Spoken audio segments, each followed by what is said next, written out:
SGDQ 2023 is coming up May 28th to June 4th in Minneapolis, Minnesota. If you're interested in attending the event, registration is open right now until May 3rd. Offsite volunteer submissions are also available right now until March 22nd. You can go to gamesdonequick.com for more information on that.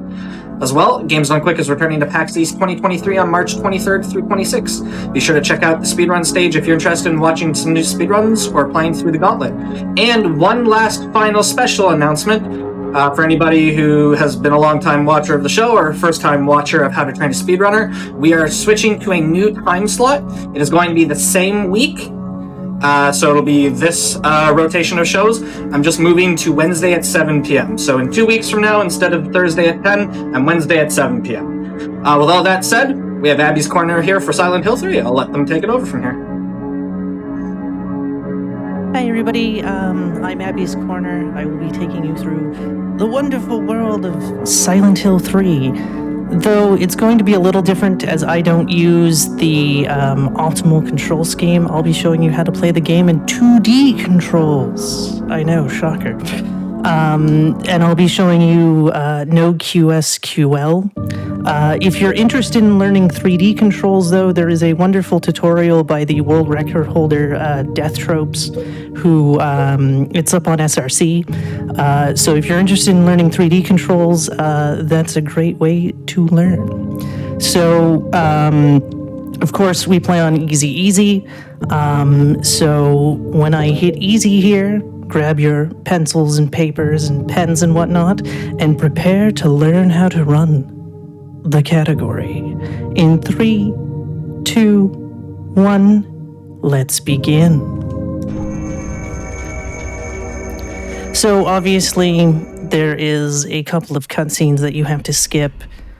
It's pretty simplistic. However, you don't want to immediately hold your movement on 2D controls. You want to wait until the cutscene is finished loading in, so that way Heather doesn't go off in an opposite direction and completely throw you off.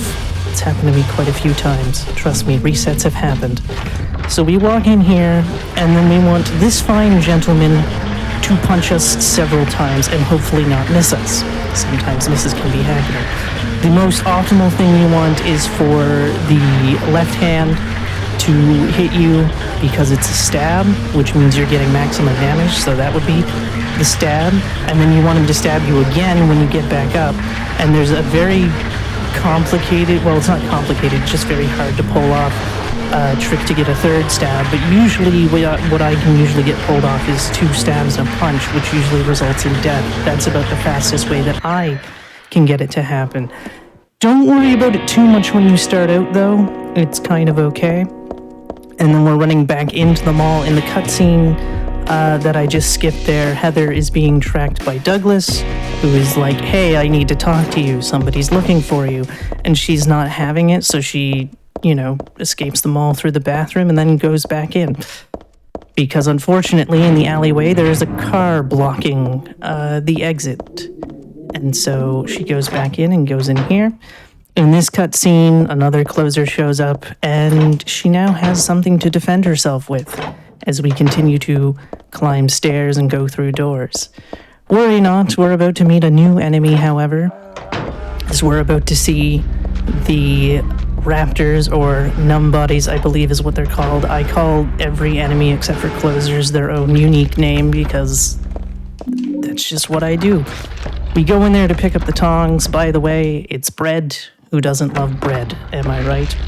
So now that we have the tongs, we're going to run back through. Also, for the purposes of the tutorial, I will be using quick saves and quick load just to be able to show off some of the things I do in order for you to understand exactly what's going on. So right now, we're using the tongs to grab a key. I don't know how this works, but it does. There's some health drinks you can choose to pick up. We will be picking up 6 throughout the run. Also, the raptors have multiplied, oh no, into 3. And we are going to be running into the bookstore, which is locked. That's what the key under the pallet was for. Another closer. Don't worry, there will be tons of closers throughout the run, because of course there will be.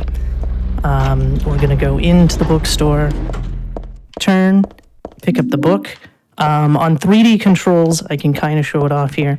What you're going to do is you're going to go like that and pick up both of them, but it's kind of a pain to get that turn, so I just pick up the one and go, although I didn't read what the password was. I should probably read that. So there's supposed to be a puzzle here, but on easy, it's kind of easy to see that it's 3180.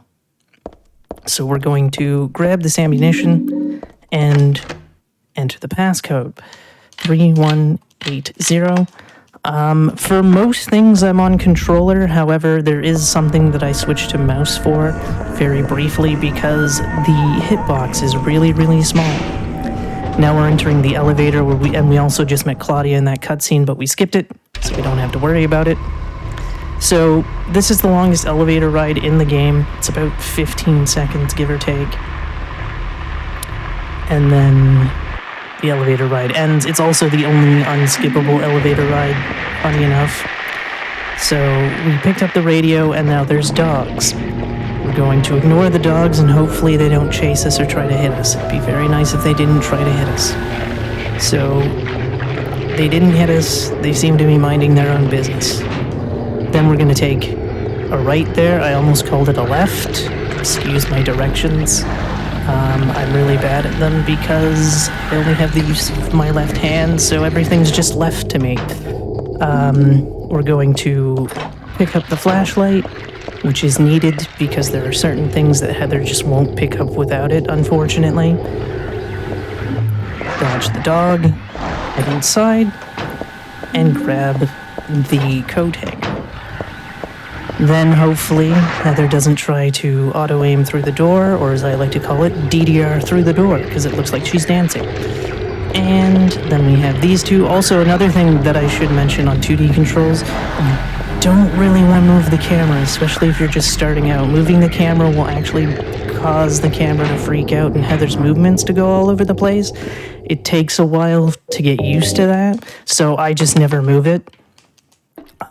It was something that I was planning on showing off. However, it turns out that the camera doesn't bother me anymore. So I was like, oh, well, that's unfortunate. I can't show what happens now. So we're walking up the escalator. It doesn't matter which escalator you go up, by the way. They're both the same time. I just prefer going up the second one rather than the first one. Grab the key from the dog and head back down.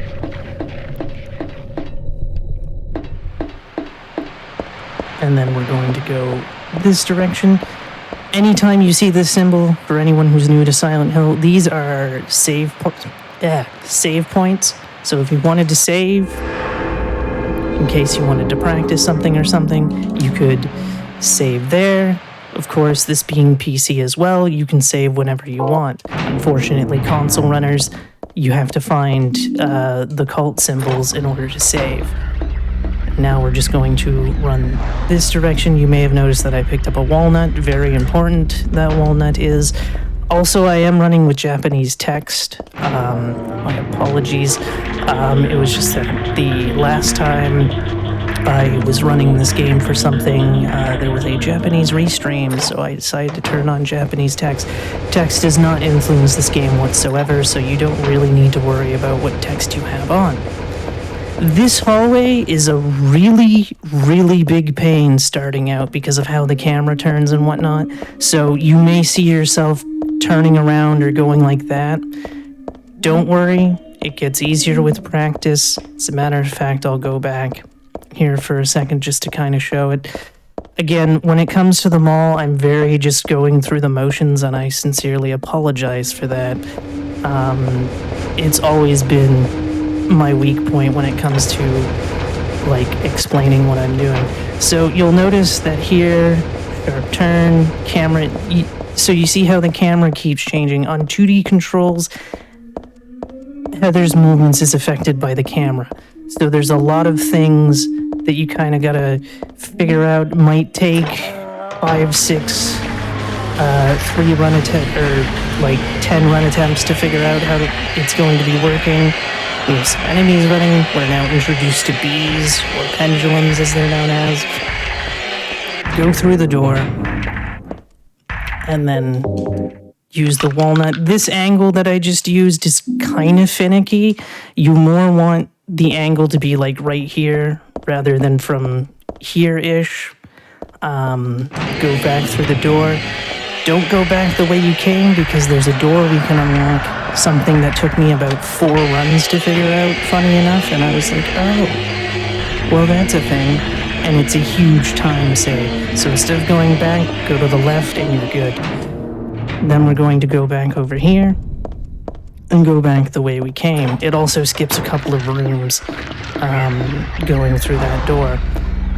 Again, our good friend, the other closer, is there. Go through this door again, and basically we're backtracking all the way back up to the escalators because there's a door we can unlock now because now we have the Moonstone.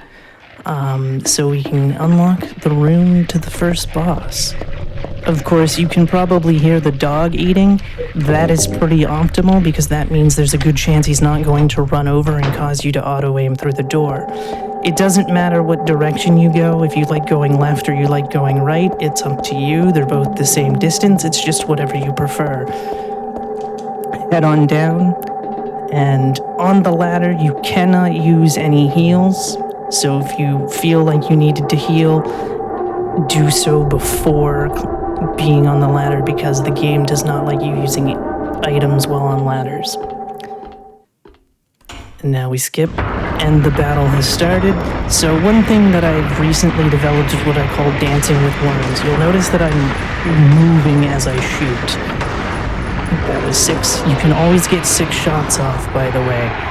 And then so you saw how he was starting to lunge at me. That was to stop him from running away, because on the 7th shot, if you haven't waited enough time, he'll run away, and then you have to wait for him to come back out. Or you can wait a second by dancing or trying to bait out an attack, shoot him, and then he dies. So I wait to try to bait him with an attack, because sometimes I just don't notice when I'm far back enough and he's just sitting there. So now we've escaped Douglas again and the mall, and now we're in the smallest section of the game, the sewers. One thing again, you don't want to move the camera, so you're going to try to want to stick around walls because, again, of the camera thing. So for this one specifically, you stick to the right wall, then you can see the turn, and then you can go, then you can turn there. You want to go down the far stairs here to the left. Going down the one on the right makes the next turn far more complicated because the angles are different and it's also further away. And then this hallway, and I'm just going to save right as I get down to the stairs, can be a little difficult because this turn is actually pretty hard to do just starting out. It's a simple turn, but again, it's a little finicky at times, especially when starting out. And then this, so you saw how she half turned there? That's going to happen a lot. So I'm just going to take the whole hallway again. So we're going to go, she's down, you make the turn, then you go down, stick to the left, and then we try again. And like that, then you can grab and go. Sometimes if you let go of the controls just enough, she won't make the turn. So it's something that takes a bit of practice to do. And then we're going to head back up because now we have the means to break a chain. Also, supposedly what I just picked up is a nutcracker. It doesn't look like a nutcracker to me. Also, I just want to pay tribute to Minmo, the cat food that gives your cat laser eyes. And then we crack the door, and now we're about to get the shotgun. And again, I'm going to save because I'm going to show what I'm doing a time or two. So at this point, you just want to hold straight, then turn, then enter the train. You want to make sure that the camera's behind Heather so that you can get a clean shotgun grab. If the train angle is a bit weird, like if she wants to pay attention to the shotgun shells, I don't know if I'm going to be able to make it do that or not. So there we go. Wait until after you're through the pillar to go. No, it's not going to let me do it. But if it goes to the shot, if the camera turns to the shotgun shells, what's going to happen is you might get Heather turning before you can grab it. And also, as I turn the camera, so you see how the camera kind of went all funky there, that's kind of the risk you take. But that rather large fellow does not spawn if you do not grab the shotgun. Then you want to take the corner. Again, I'm going to take the corner a couple of times here because sometimes the camera will turn enough to show you the garbage, sometimes it won't. So typically I just stick to the right wall in order to see the camera turn. Again, sticking to walls is going to be your friend if the camera isn't quite being as cooperative as you want it to be. Somebody is asking what 2D controls are versus 3D controls. Tank controls is the best way I can put it.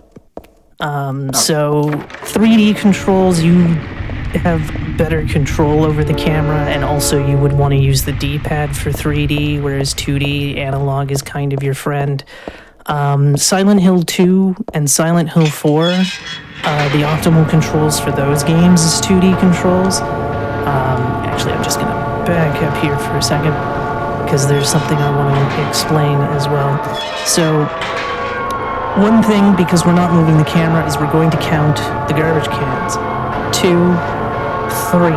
Once you're past the third garbage can, you're perfectly fine to start heading towards the stairs, because the thing that can happen when trying to go past, say, the other two is you've got these benches and stuff. I realized that I didn't quick save here, so I kind of got to run back just to show. So one thing that can happen is you're going to hit something, and it's going to, like, impede your movement. Of course, the camera was nice there and turned for me. A lot of times the camera won't turn, so you kind of got to, like, look out for those small things like counting garbage cans and whatnot. Silent Hill 1 and 3 are the only Silent Hills, as far as I know, that benefit from 3D controls, though Silent Hill 1 is only 3D controls. Silent Hill Origins is only 2D controls, as well as Downpour. I don't know about Shattered Memories. And now we're on the train. There's nothing too complicated about the train, it's just going forward. Although we do have raptors to deal with. If a raptor hits you, depending how they hit you, if it's a knockdown, it's 4 seconds of time loss. If it's just a hit, that's about 0.7 seconds of time loss. Of course, we got lucky there, and we don't have to worry about it. And we can just keep going through. I don't know why certain control schemes are better than others. It's just kind of, I guess, how it happened. I don't know if 2D controls will ever become the optimal movement, because there's only 2 of us that actually run 2D controls. The other runner actually doesn't run the game that often. So I'm the only runner that's consistent at running the game. As far as I'm aware, there's also only 2 of us. I don't know every runner of the game, but the majority of runners that I do know are all 3D controls. So now we're running through the sewers, which we're going to see a lot more bees. And this time they're a lot scarier because they're walking. And for whatever reason, walking bees on easy difficulty are faster, or appear to be faster, and have a lot easier time hitting you. And then we're just taking a left to go through. And this is actually the first area where I'll be showing a trick. Also, watch out for this giant raptor here, as he has the potential to knock you down twice for a total of 8 seconds of time loss if he were to hit you twice. Pick up the bottle of wine that's empty. There's also 2 health drinks that you can pick up. I don't usually pick up those ones. I'm very set in the ones that I pick up. And then we keep running, and we're going to hit another group of bees. This group is pretty good at hitting you. And then we're walking down this very long hallway. With this long hallway, there's going to be a long load. The long load only exists in PS2 and PC. It does not exist in the HD collections. So I'm going to position my thumb in order to get the turn without any issues. So that's about the upper right-hand corner to make the turn. There are a couple of long loads where I can do that.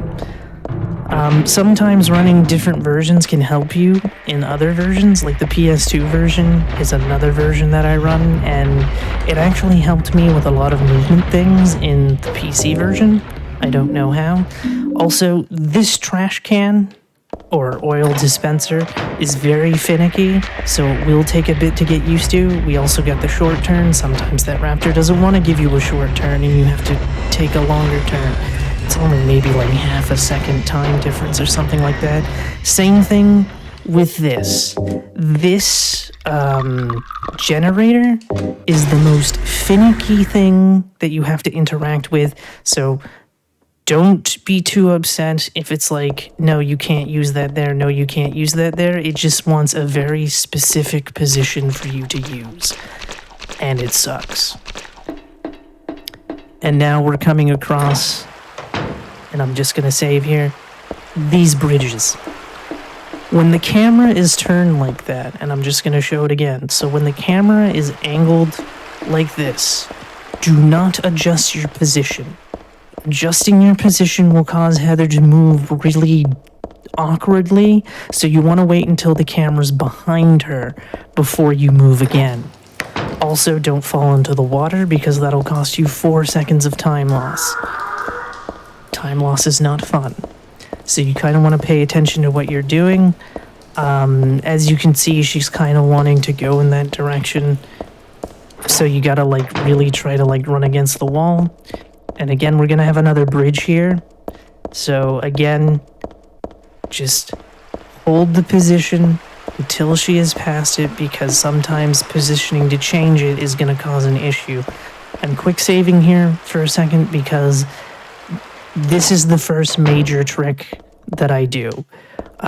It's something that nobody else does. It's just because I run 2D controls, because what a lot of runners can do is they can just run straight and grab the hairdryer. But as you saw, I ran straight and I just hit the wall. So what I do instead, as I'm going to load, I don't know why I keep just walking in and out, is I use this trash can thing as sort of a point to bounce off. So I start turning as I get to it, and then go in, go out. So I'm just going to show that off again. Go in, bounce, get it, leave. I call it dryer bounce because that's the object that I'm going to get. So it's just, weird name that I call it. So that's something that can help you with 2D controls in terms of getting it. Because again, camera likes to act weird on 2D controls. And then we have the last giant raptor of the run, so say goodbye to giant raptors. Go on through and go through the door. And then we're going to use the dryer to kill Splitworm Jr. Now what happens when you don't kill Splitworm Jr. is text is going to pop up. It's going to mention something. You can run on the platform again, however, Splitworm Jr. kills you. And then we're going down, climbing back up, and we're almost done with the sewer. QSQL, you literally finish the sewer in no time. If that is a category that you're interested in learning, Punchy has a wonderful video on his YouTube channel explaining every glitch in the game. So if you are interested in running those categories, I would highly recommend starting with that video so you can learn about all the glitches that they do. I unfortunately am not skilled enough to do those glitches. It takes me 2 hours to do one. So now that we've climbed up here, we can now leave the sewers and head to Hilltop.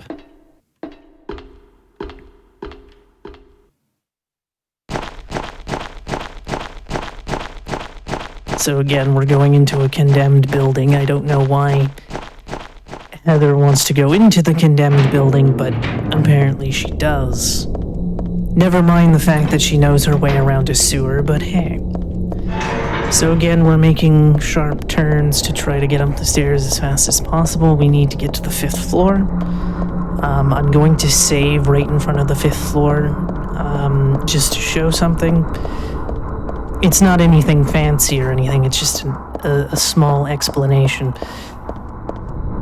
So, when going through this door, hold straight. Do not try to turn or anything, just hold straight. Because when you try to, say, do any other motion, she will automatically start to turn. That's just a thing that happens with Heathers indoors sometimes, is that she will try to do a movement you don't want. So you just hold straight, and then you turn.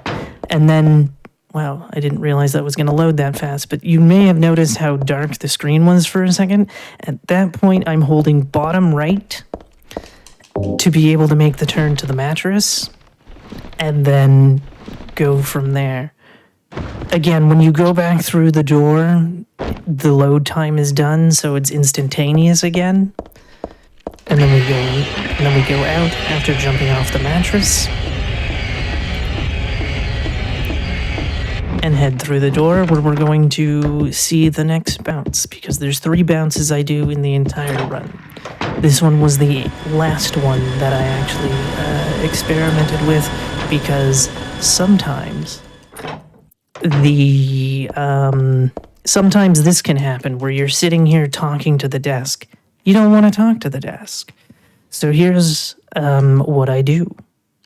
So we load in, we run, and then again, even sometimes with the rope bounce, you get the talking. It's just a thing. The rope is the worst one of the 3. So you kind of use the filing cabinet as a turn point, grab the rope even if you talk to it, and continue on. You don't want to go into the dance studio, there's nothing really in there.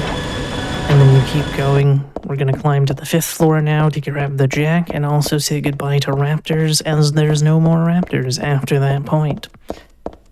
And also we're going to pick up our first 2 health drinks of the run. So we go in here. And also there's a good chance we're going to see some DDR here in a second. You go in here, pick up the health drinks, pick up the jack, turn, head on out, and go through the door. Again, it took a while to figure that out because I used to run back the way I came because I didn't realize that door could be unlocked. And then someone was like, hey, that door is unlockable. And I was like, oh, well, that saves a ton of time. And then we're heading back down to the 3rd floor where we're going to use the jack to prop open the elevator and then use the rope to climb down. Now, we have no idea what exactly she ties the rope to because we never see what she's tying it to. And then we turn, and then we head into the bathroom. It has a very clean bathtub. And oh no, we have been sent to hell. I don't know what the devs were trying to say about bathtubs, but they clearly wanted to say something. And then They weren't a fan of them. And here is Vincent, the biggest jerk in all of Silent Hill. By the way, we're not in Silent Hill yet, funny enough. The game does not take place in Silent Hill till after this area. So now we've grabbed the 3rd health drink. I usually grab the 3rd one since there's another item that we need to start a fire right beside it. So that's the one that I go for. A lot of other runners will go for health drinks that are in pairs. But I just find it easy since I'm already there to just grab that one for my 3rd. And then we've grabbed some rotting pork as well as the 2nd shotgun pickup of the run. And like I said, all elevator rides are skippable after the first one that we take, where we got the radio. So we're going to skip all those rides. As a matter of fact, I highly recommend skipping those rides if you're starting out because the camera kind of likes to be a little bit more cooperative if you skip the elevator ride cutscenes. And we're going to go. Then you're going to want to put into top left to be able to make that turn like that. And then we start the fire. Secret door. And then we are going into the hallway that a lot of runners consider to be the worst hallway in the run because there's a bunch of slurpers all scattered throughout. Don't fret if you get hit. It's kind of RNG whether they don't hit you or not. And then we keep going. By the way, you don't need your flashlight on for the floor we're on. And then this room, and I can't show it because I tried to recreate it, camera likes to turn a lot, as you can kind of see right there. It's gonna be frustrating for a while trying to get the coin because of how the camera goes. One thing I will suggest is try turning to the left and keeping to the left on the analog stick. If you're playing on keyboard and mouse, I have no idea how to go about that. I would probably say try to move to the left as best as you can to try to help with the turn to get to the coin so you can get the drink. Now that we have the key that was in the soda, by the way, Heather was actually really thirsty in that cutscene, so she really wanted a drink, and she doesn't even get that. She gets a key instead. And then we have the last two slurpers of the area. Again, sometimes they can be a bit complicated. As you can see, they kind of run for the meat. So it's kind of like, you can wait a second, and they'll go just straight for the meat.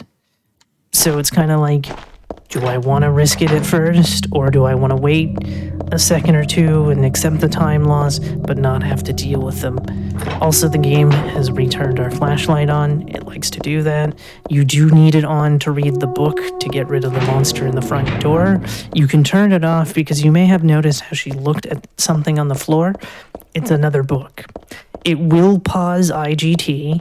However, again, you're kind of losing time and having to mash through a book.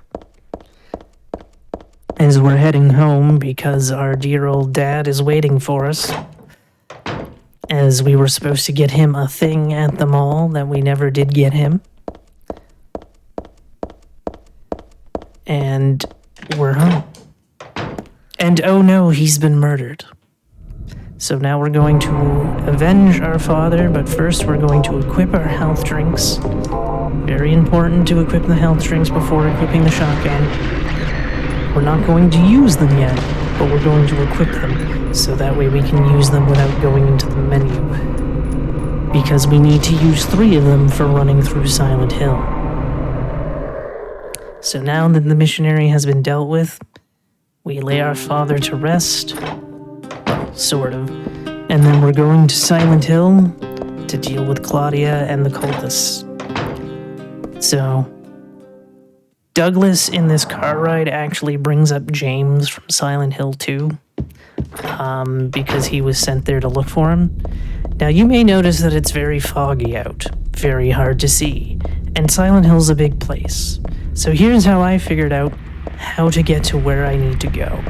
Because there's going to be some things that you're going to see. Follow the red car. Keep going forward. Then you're going to see this white van coming up. Continue to pass the white van. Continue to follow beside the van. Then there's going to be the end of the fence / these barrels start turning into the gas station. You're then going to see an ice cream truck. Heal at the ice cream truck. Because healing not only heals your health, it heals your stamina. Then you're going to see a white car, blue car. However, I'm just going to save right here for a second so I can show you all something on why you don't want to go over in this direction. Because the game wants to really focus on Heaven's Knight's entrance. So you see how the camera angle changes and how Heather's movements are kind of crazy?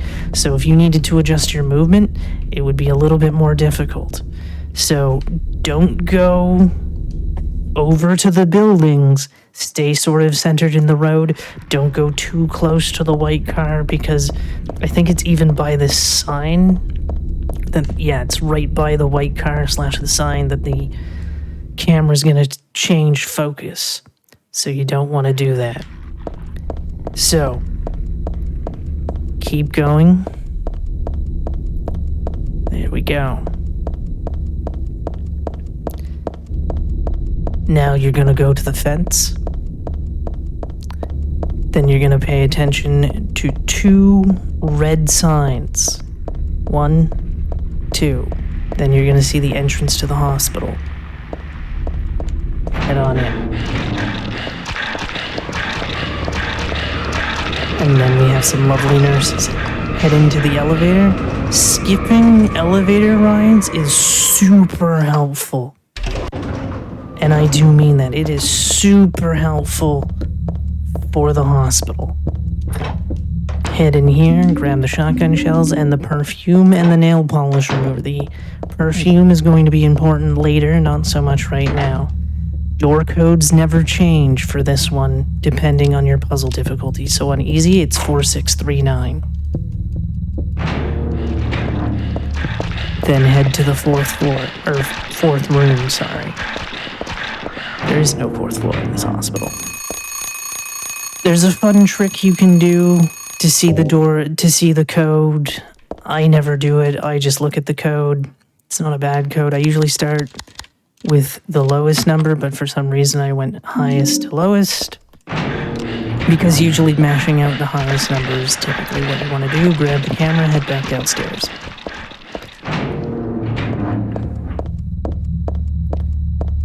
Turn.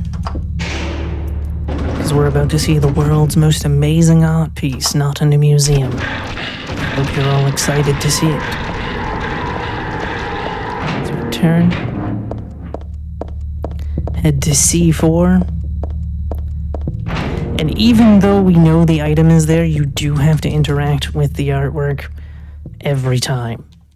So now that we know that there's a key there in-game, equip the shotgun, and then use the nail polish remover. Then start heading. And now we can go down to the basement using the stairs. So we go here. Again, this is another one that's a little tricky at first because, again, of the wheelchair and the way the camera just turns like that. So it may take a bit of getting used to get it. And then we use the camera to find our number. 5867 is our code. And then we head up to the 3rd floor to have a very interesting phone call. So once again, we're just simply climbing, turning.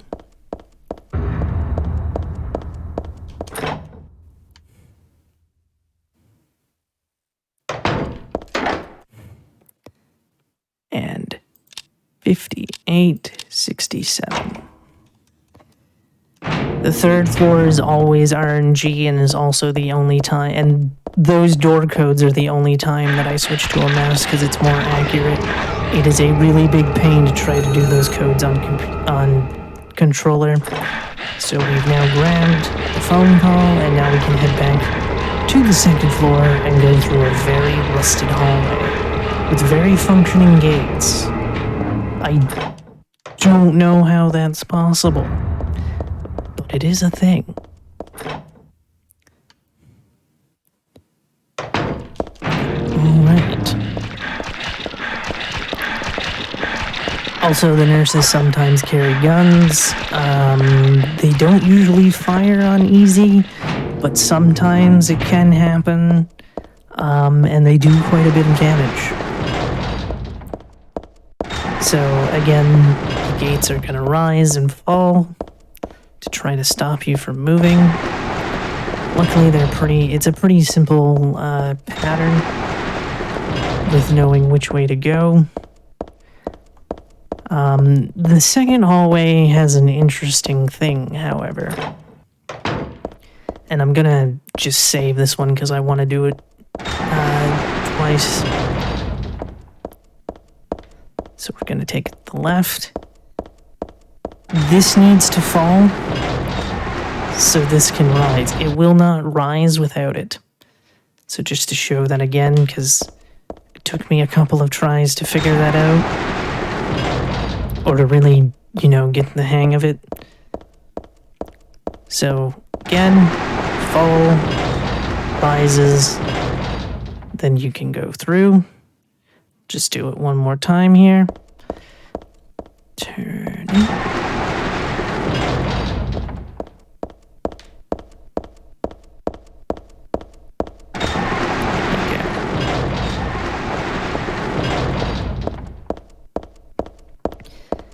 we have final hallway. Just turn here. And oh no! All the gates are falling behind us. Whatever shall we do? Oh no, we're trapped. Oh wait, symbol. Welcome back. So here we are. And here is where we meet the most powerful Silent Hill character in the entire franchise based on their core strength alone. Pay attention to his arms and his legs, and you will be able to see why he's Mr. Core Strength, because his core strength is the only thing that's keeping him afloat. Also say hello to the green shoe, because there's just a random green shoe on that nurse. And then we're making the turn. Again, the camera's gonna go a little wild, but you just go straight. I'm just gonna go back out here just to show that hallway again. Because again, it's a very big hallway. Oh, you can't actually go back through. Huh. I never knew that. So just go through. Pretty simple. Then when making this turn, I usually hold bottom right to be able to make it with no issues. Again, this is another hallway where the camera's going to go a little crazy. So to alleviate that, I kind of... Oops, that didn't work. Let me try that again. I kind of hold top left to be able to make the turn.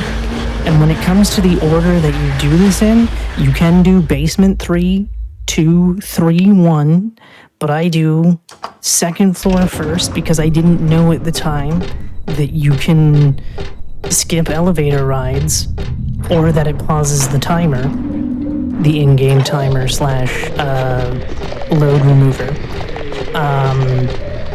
So using real-world logic, I know, using real-world logic in a video game, it was like, well, 2 and 3 make sense, because it's just one floor, and then you would go from 3 to the basement. Also, I pick up health drinks 4 and 5 when picking up the plastic bag. And here is where we equip the perfume. The perfume does not help us in the hospital. It actually helps us with the next area. But we equip it now because it's right there. And then I go grab the key. On easy difficulty, there's no puzzle. If you increase your puzzle difficulty, there's an actual puzzle you have to solve. I have no idea even what it looks like. And then we head to the first floor to meet what is often considered to be the run killer. Our good friend Leonard, who is the person we had the phone call with earlier. Leonard likes to swim sometimes. That is what kills the run. I'm going to activate the plastic bag, and then I'm going to save, just so I can show this fight a few times, just so I can give you an idea. So, hold fire, let go of fire, hold back and fire. Sometimes it works, sometimes he doesn't. Here we have a swimming Leonard. Isn't that fun? So you have to wait for him to come back up. Of course, if you're using melee-only weapons, the katana can deal with him while he's swimming. It's fantastic. Still a little slow. So after he's done swimming, shoot him and then constantly shoot him. A top strat is actually to switch to the SMG at some point and finish him off that way. I am no good at aiming the SMG, so I don't do that strat. And that was Leonard. I'm going to do the fight again, and hopefully we don't get a swimming Leonard. It's RNG whether he swims or not. So it's a complete mystery. He takes about 7 shots on the ground to kill, I believe. Oh, swam again. Oh wow, you cannot load when the fight's going on. Interesting, I didn't know that either. But yes. So again, Leonard, bit of a jerk, bit of a run killer. By the way, he can multi-swim. I've had it happen to where he swam through every hit, which is how I know about the 7-shot thing. So we're just gonna wait, we're gonna rise, we're gonna swim again, no. Like I said, it's complete RNG, whether he swims or not, how many times he swims, etc. Also, I always overshoot, because it's really hard to know if he's dead or not, because he does the same animation, only there's an extra noise. I'm going to do the fight one more time. See if we can get him not to swim. Here we go.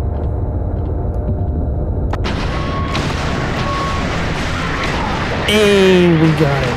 So again, it's aim and shoot, let go of aim and shoot, hold aim and back and shoot sort of simultaneously, and he shouldn't swim after that. But again, sometimes it works, sometimes it doesn't. Normally you're getting about 8 out of 10 times that it'll work though.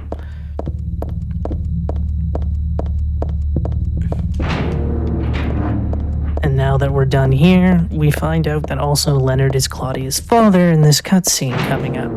However, we're going to skip the cutscene and run back through Silent Hill. Again, we're going to notice a lot of the same landmarks that I had pointed out when we ran to the hospital. Again, we're going to see the blue car this time, because obviously we're going in the opposite direction. Also, there's going to be a bee in the middle of the road. So, there's the blue car. Keep going forward. There's the bee. Just ignore the bee. It's going to start flying in a second. Go back in. Heal at the ice cream truck. Now, the last possible moment to heal before you start slowing down, I believe, is those barrels. So you do have a little bit of leeway. Of course, there's the white car, or the white van. Beware the phone pole. Again, red car, and then you're gonna see the motel. Then turn. Very good. And this should take us right in there. And when the camera's flipping, by the way, don't let go of whatever position you're holding the analog stick in, or whatever movement you have, because she will, move a little weird and possibly completely in the wrong direction. Now, for healing for this part, you're gonna wait until you see the second dog or the white van. This part is very lenient for when you need to heal. I actually don't know the last possible moment to heal for this part. So I'm going to heal now. I'm going to keep running as we head to the amusement park. Where you might notice it's a wee bit familiar to earlier in the game. So we just run straight. No turning or anything. There was one time where I somehow ended up back at the hospital, and I was like, what am I doing back here? I completely went the wrong way. Oops. And of course we have our boy Robbie the Rabbit here. Go through the door. And friends the closer. So remember that perfume? You see that gentleman over there walking away? If you don't have the perfume on, he won't go away and he'll be a brick wall. Also very nice, we got the fast key. So grab the key. Go on out. If you're not by the way, if you're not doing the health drink method, you'll want to pick that up. That is a full heal. So if you're not doing health drink method, you'll want to pick that up. And I believe because I waited so long and did that, he came back around to be the brick wall that he always was meant to be. I'm going to go through here. Turn left. Go up the stairs.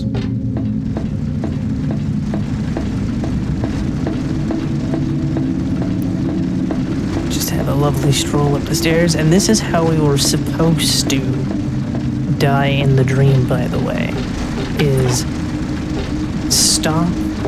Actually, I don't think we turn off the roller coaster in the dream. We just get hit by the roller coaster and then wake up in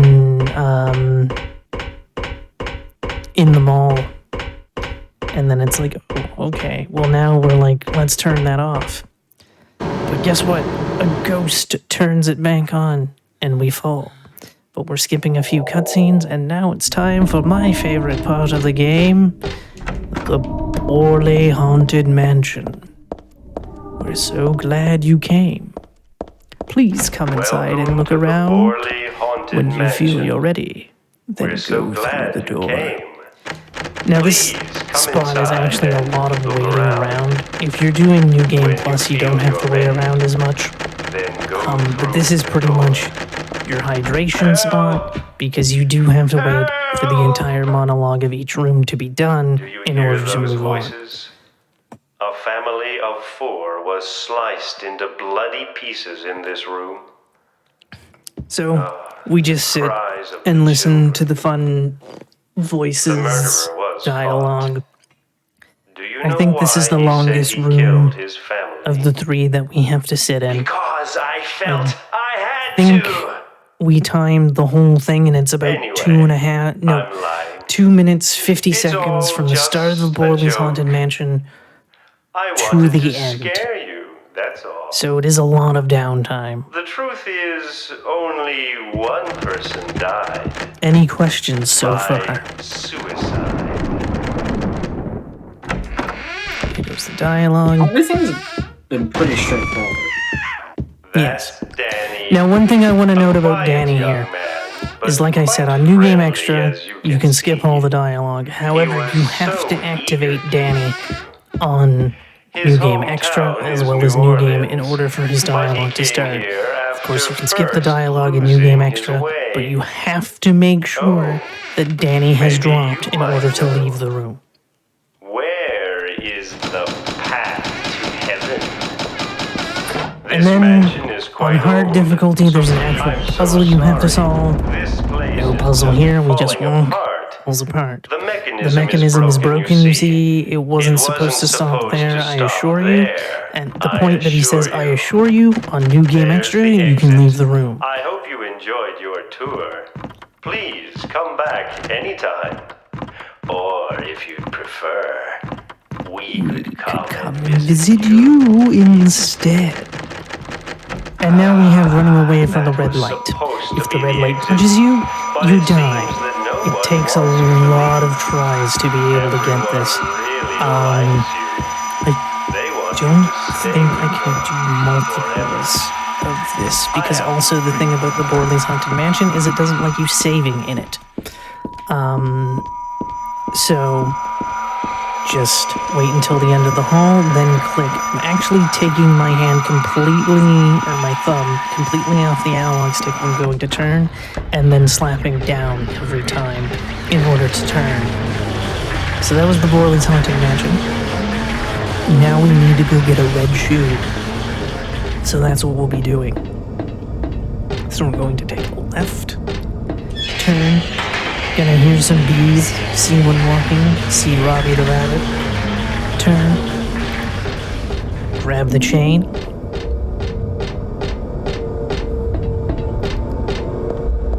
there's the shoe,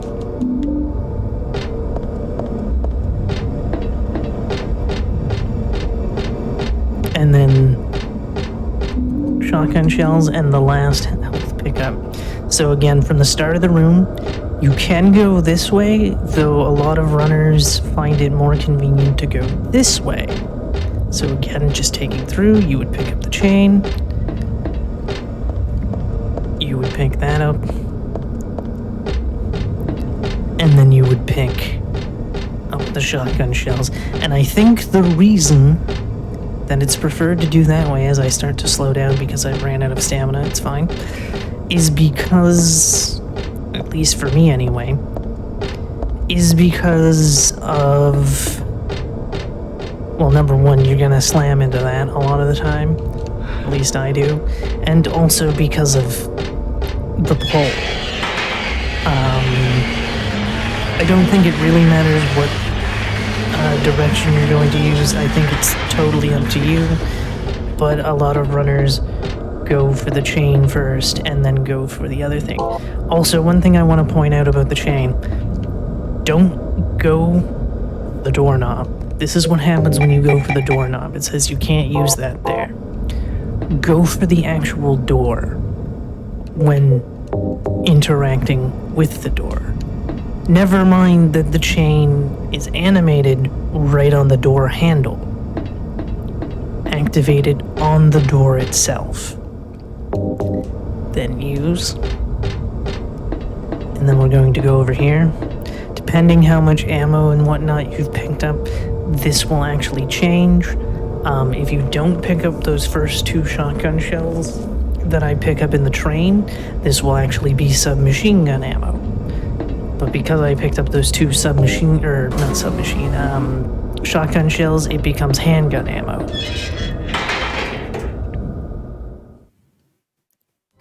Then we find Douglas is injured. We go in here. Again, the camera likes to be a pain, so I'm actually going to walk out. Do a save, just so I can do this a couple of... So you see, that was pretty straightforward. It's not going to be pretty straightforward starting out. You're going to kind of go all over the place because, again, camera changes. So what I'm doing is I'm kind of starting just down and then slowly turning left until I'm right until I'm corner right. So just do that one more time. So start down, then go corner right to be able to grab it and get out. Again, there are a lot of times where I'm hitting a curtain or something, or it takes a little extra second. And then when it comes here, you want to talk to Cinderella, give her the shoe, and give Snow White the apple. It's pretty lenient for where you are exactly to be able to interact with them to give them their objects to unlock the door. Then go through that door. I believe there's more of a puzzle on higher puzzle difficulties, but I'm not exactly sure what. Then we're gonna walk over here and begin the next boss fight. So here's a couple of things. Number 1. What I just did is banned in true glitchless. In true glitchless, you have to wait for the horses to start manually. What this does is it automatically has the horses go and also pauses the IGT and LRTA timers respectively. And then shoot the horses. There are 11 in total. Talking to the horses pauses the timer, so you'll see me talk to the horses. I'm also not doing the horses in the optimal pattern because I don't know what the optimal pattern is. Again, the tutorial that I mentioned that is on SRC by Deathstrokes goes through what that is. I also don't know how difficult it is to do on 2D controls, as that tutorial is for 3D. So here we are, we're at the last horse. Fire, and then we're going to listen for a sound. So you hear the click that just happened, and you see how they started moving? That's how you know when to go in to the pause menu once again. Just leave, and starts the cutscene instead of waiting for them all to move, and etc. Now we're fighting our evil clone. When it comes to fighting her, actually, can I save in the middle of this fight? Let me see. No, I cannot. So you want to get the shotgun kind of right up into her chest to be able to get her down in 2 shots. Sometimes it takes a little more, sometimes she also likes to run. So again, you kind of want to get the shotgun right into her chest so that it happens, and we're looking at the center there to kind of manipulate her spawn location. Again, you don't want her near horses, as that can kind of help her and make her have to take more shots. So again, kind of helps with the manipulation of where she is. And then we're on the final phase of 4. She cannot die from a shot on the ground. See what I mean? How the horses can kind of help her because Heather can't move into position. There we are.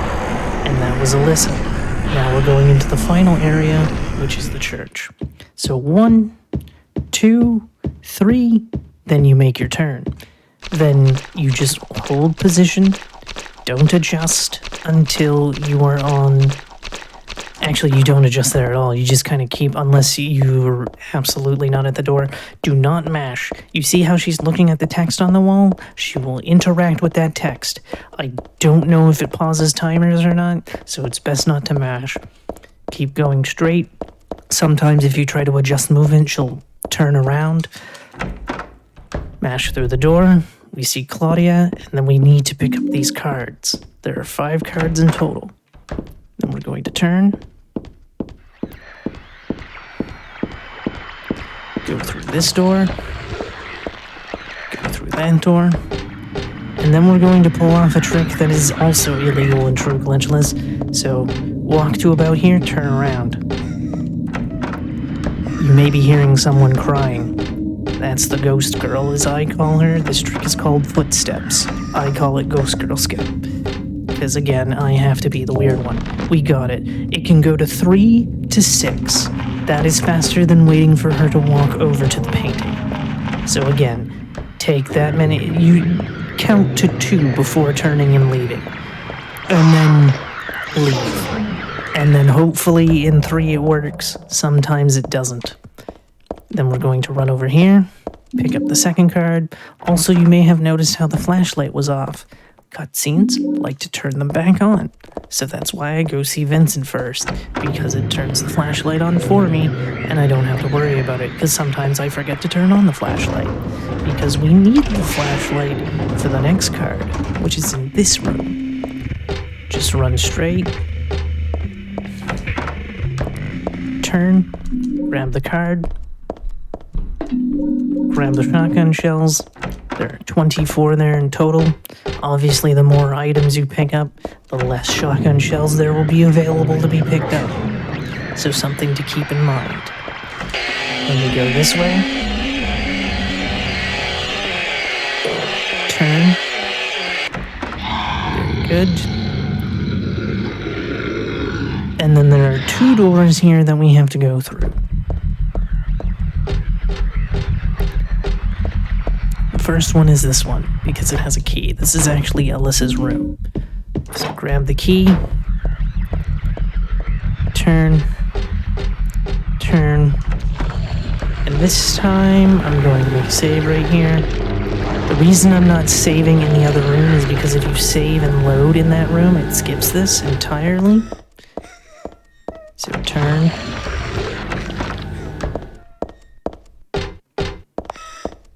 Turn.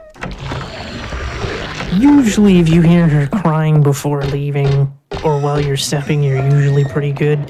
So there's an example. That wasn't a 3. Go back through. It was a 4. So not every time you're going to get a 3 and a 4. I think it's a 60% chance of this working or something like that. And there's an example of DDRing through a door. 1. That was unintentional. That just happened. There we go. 2. Did it work this time? It did not. So one of the pains about this room specifically is that you don't hear her crying till you're almost there anyway, and so you're like, well, that just sucks. And it can be frustrating a lot of times. So 1, 2, turn. 1, 2, turn. Did it work this time? Nope. Again, you kind of just gotta grin and bear it most of the time. It's something completely out of your control. However, again, if you wanted to take control of it, you can just quick save, quick load, and not have to deal with her at all. But whereas this is no quick save, quick load, we don't have that option. True glitchless, you would wait for her to get to her spots.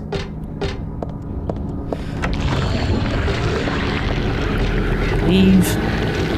So we have 4 out of 5 cards, and now we use the key that we got to go get the other one. because it's all the way back near the beginning. So we have lovely bees keeping us company in this room. There we go.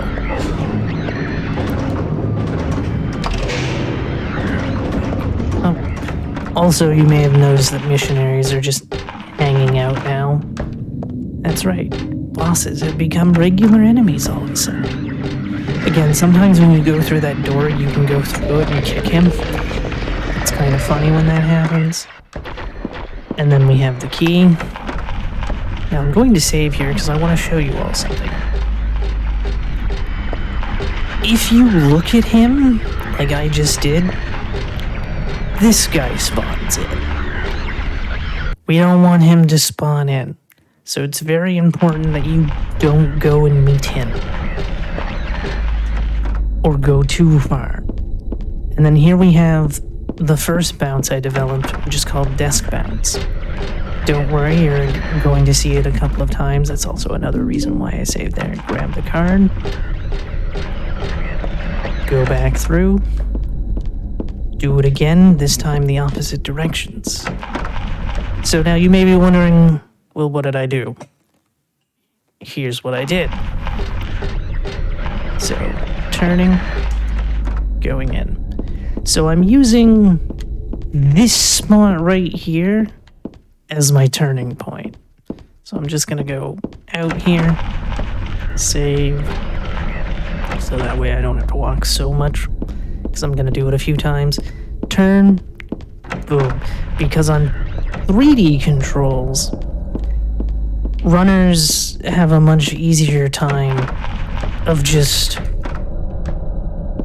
running past the desk. But as you can see, they have a better time of controlling Heather as well as not having to worry about camera changes. Because again, whereas this room changes the camera, it's like, oh, well then. So I am trying to not get stopped by the desk and go for the card. Again, go for the card, pick it up, go back through, and again, they can just run through and be perfectly fine.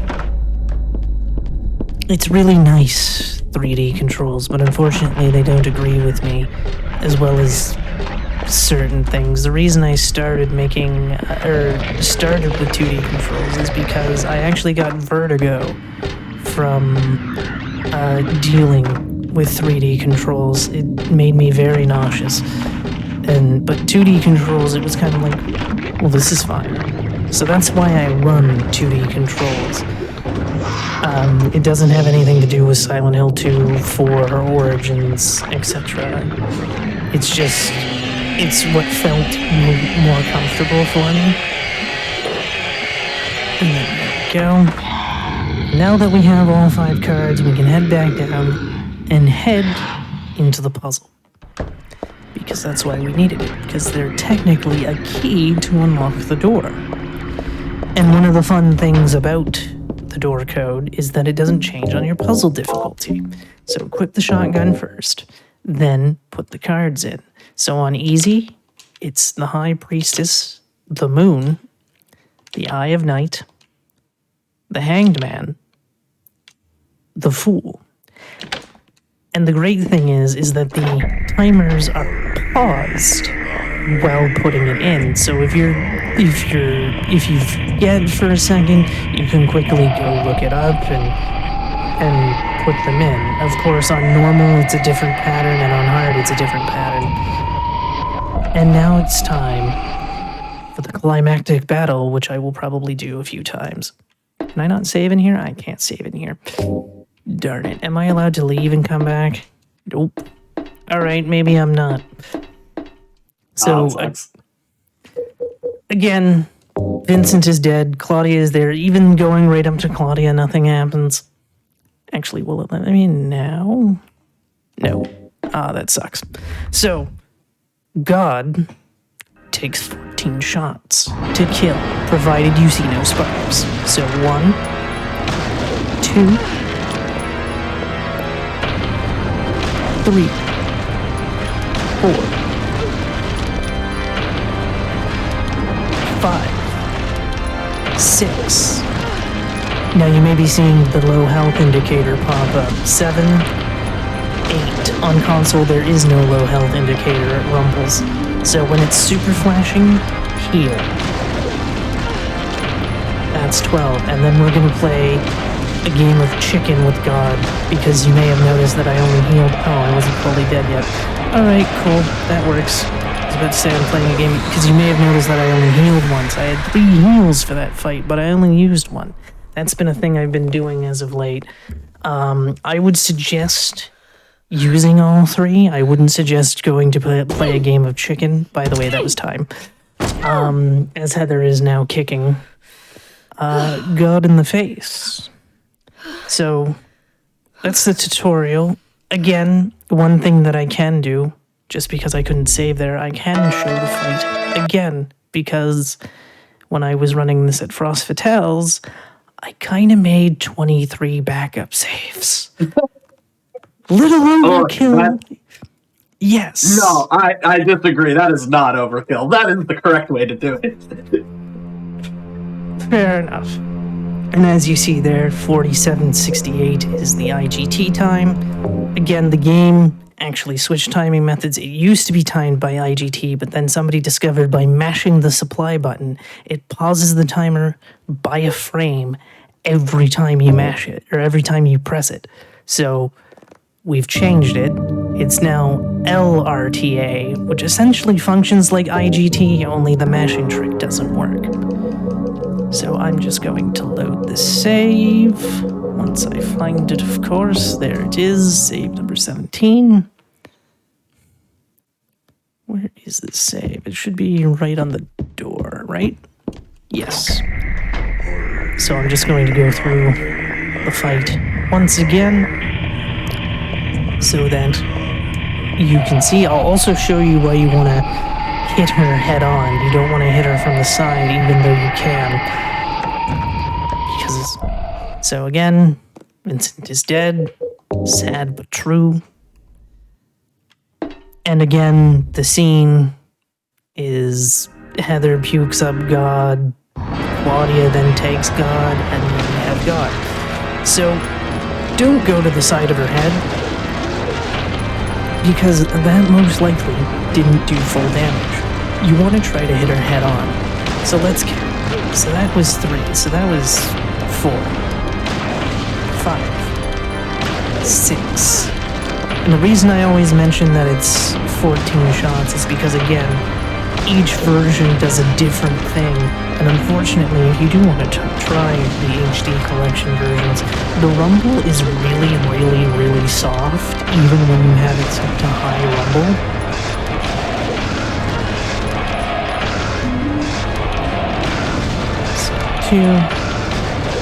Oh, I guess I lied about shooting her on the side of the head and it not going well. Okay, never mind, just so long as you don't see sparks, but there's a higher chance to see sparks if you're shooting her from the side, so you want to try to keep it head on so you don't see those sparks, kind of thing. So that is kind of how the fight goes. Very simple. They give you more than enough ammo by the end of the game to do the fight, because again, we pick up those 24 shots. So you'll be fine. And again, tells you your boss times and etc. So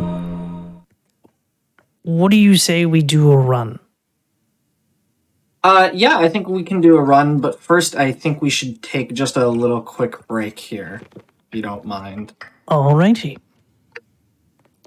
So we are going to take a quick break just to let everybody, get some water, anything like that, before we get back to a run of the game. So just a quick reminder before we go to the break, your subs, Prime Gaming subs, gift subs, and Bitch Cheered on the GDQ Twitch channel do help support the games in Quick Hotfix. So please consider subscribing if you like any of the daily content we have, if you like the first step earlier, if you like these speedrun tutorials, or just any of the other stuff we put on. It really does help. With that said, we'll be back in just a few minutes. Hello, everybody, and welcome back to the Games on Quick Hotfix. This is How to Train a Speedrunner, and we are here with Silent Hill 3. We just saw a tutorial, a wonderful tutorial, and now we are going to watch a run by Abby's Corner. I'll let her take it away. All right. So now that you've seen everything, allow me to show you it all in action, all in one go. So in 3, 2, 1, let us start the run.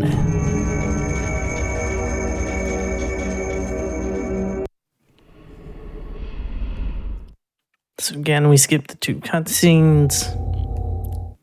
And then we move after it's loaded in so she doesn't go all crazy. Dodge the dog. Hopefully he's nice. Sometimes he is, sometimes he's not, and gets right in your way.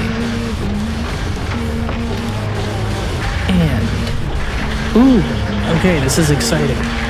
We've got the start of the good punch. And then... okay, he's going that way. So, if he does... ooh. Alright, so this might be... if I can get the punch going, there we go. That would be roughly low-mid 30s. So like your 33 to 34. Not RTA, of course. This would be the other timers. I may have played this game a little bit too much, so I kind of know what the end time is going to be for certain things. Turn in here. Again, don't want to move her from that because she's still running. And then we turn in.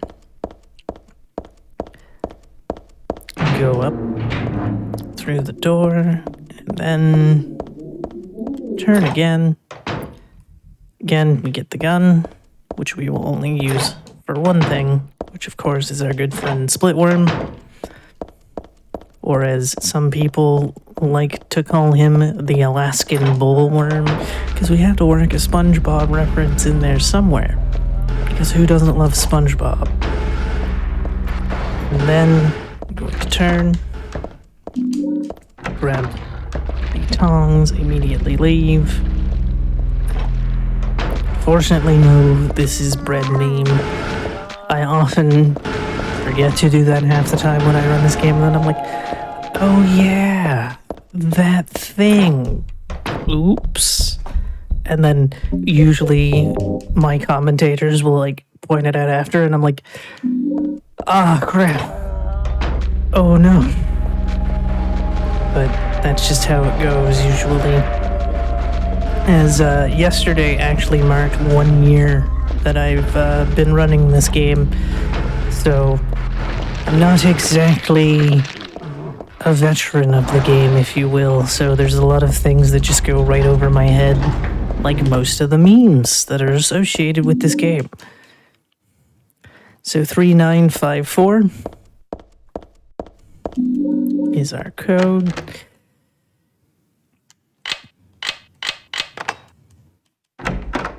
There we are. Claudia. Again, that happens if you hold movement. She'll walk into the boxes. Something that we didn't have during the tutorial. That I should have probably warned you all about then. So again, we sit here, enjoy the ride, and now we can leave. This is actually the first time we meet Volteal, who is Mr. Core Strength. We actually see him a ton throughout the game, but it's mostly in cutscenes. But because we're skipping so many cutscenes, we basically only see him during the ladder climb. And if you pay close enough attention, you will see him crawling around into crawl space when going through the classroom. You'll also hear him laughing after picking up card number 4. Alright, we picked up the flashlight, and hopefully the 2 closers won't sandwich me when I come back through. That's another thing that used to happen all the time when I first started running the game, is that the 2 would sandwich me in a corner, and it's like, oh, this is lovely. Doesn't happen so much anymore. So, go, turning. There's just enough space for me to run past them. Very good. Turning. Again, for whatever reason, they had this weird decision that keys can be used without going into the menu, but a lot of key items, you have to go into the menu to use them. You can't just walk up to them and hit action button to make the things happen. There we go. Grab the key, run like the wind.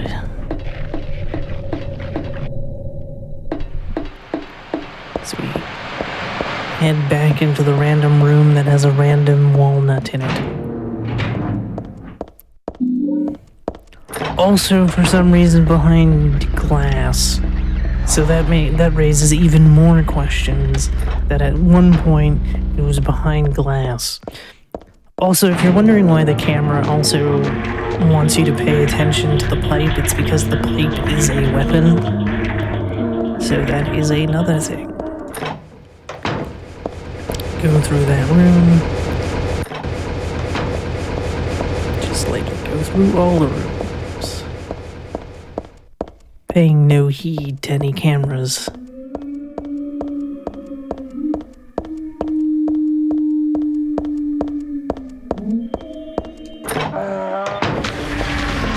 Dodge.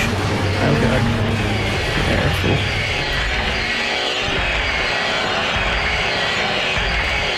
Walk in here.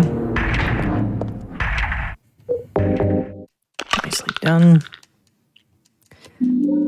Again, when you're starting out, you want the camera angle to be that. You don't want it to be the other way, which I tried for, but I was just a little bit off to be able to get the optimal camera slash the risky camera angle. Again, we hear lots of bees. It's just a thing. They are the loudest thing in the game outside of the intro song, which is the loudest thing known in the game. I don't know why it's so loud, but it's always so loud, which is why I was sitting in the option menu when we started, because I didn't want to make anybody's ears bleed. Alright, he is eating once again, so that means putting in the moonstone will be nice and easy for getting through the door. Continuing on. Turn. And again, on ladders, you cannot use items. So, also for some reason, the fight starts at a weird time, because when I show the end screen, you're gonna see that it says something like 20 seconds. I guarantee you we're not down here for 20 seconds. 1, 2, 3, 4, 5, 6. There you go, and I instinctively go to split even though I don't have splits up. It's the thing I do. Every time. It happens to like everybody. So that's an example of what happens if you're holding the controls. How she turned around and started going back to the palm tree. So that's why you want to wait for cutscenes to load in, as I am not doing that during the actual run. So now we have that. This is the only screen where you can hold that while a load screen's happening, or while you're skipping a cutscene. Also, I forgot to point out the movie reference, because there's a movie reference, chat. Let's see if anybody can point it out when I say there it is, which is in about 3 seconds, because chat, there's the movie reference. Who can say what it is? I will point it out when, like, the last possible moment is. So we continue down the stairs. Get the turn. Turn again.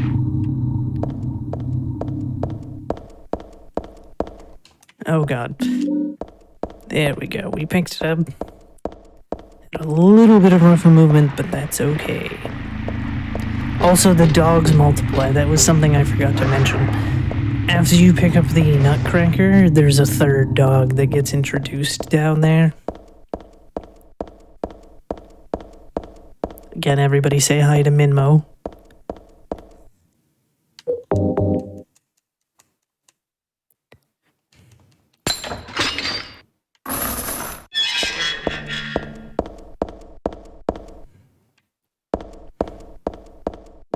grabbing the shotgun. Of course it does the angle now. That was the angle that I was talking about, where it makes the shotgun a little bit harder to pick up because Heather might half turn when you get to the shotgun. Gotta love it when it wants to do the things you don't want it to do when you don't want them to do. Wow, I just gave myself a tongue twister. You have to love it when the game is going to do the things you don't want it to do when you don't want it to happen, and not do those things when you want them to happen. There's the movie reference again. Blink and you'll miss it. And run to the end. There it is again on the red sign.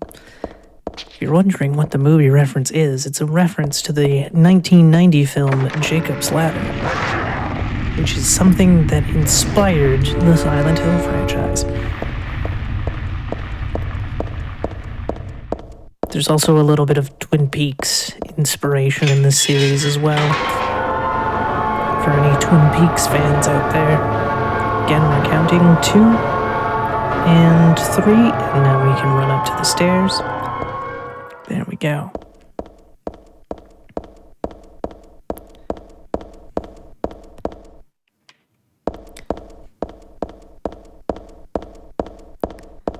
Enter the train.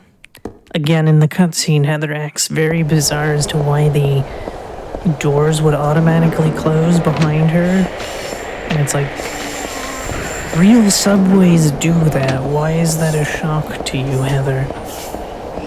Like, it makes literally no sense, because she's like banging on it, like, help me, what's going on? And it's like, you've taken a subway before, right? You know how these things work. Also very nice that we didn't get hit by the raptors once again.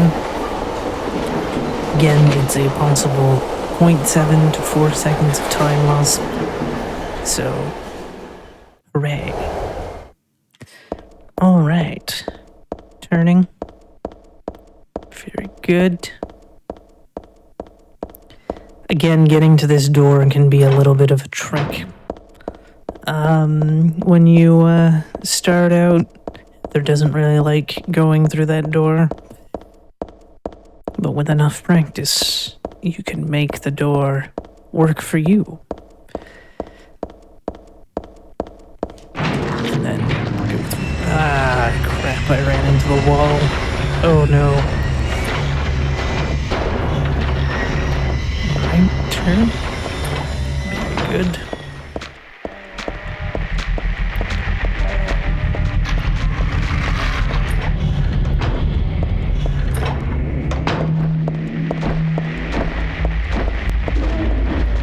Again, depending how he hits you, which is usually with a leap. If he knocks you down, it's 4 seconds, and he has 2 opportunities to do it. One when you're heading in, and one when you're going around the corner here. Usually, he will only be able to do it once, or just plain up want to do it once. I've never had it to where he will hit you twice. But it is a possibility. Please don't auto-aim through the door. Again, running through the long hallway.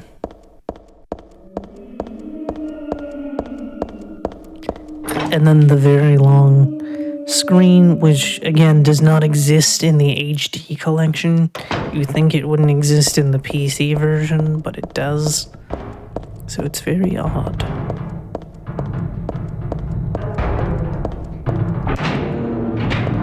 Although I'm not 100% sure if hard drive type matters for loads in this game, because I have the game installed on an M.2, and I don't know if there would be a massive difference if I hadn't installed on an HDD. So maybe game doesn't care about what kind of hard drive you have it on installed on. Hard to say. There we go.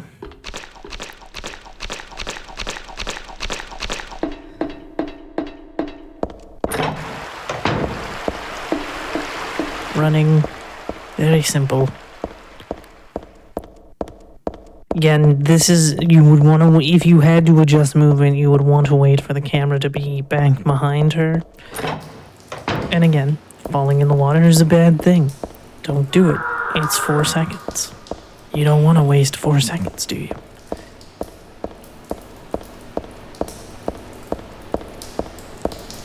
Who wants to waste time in speedrun? Exactly. And then again, we have another bridge coming up.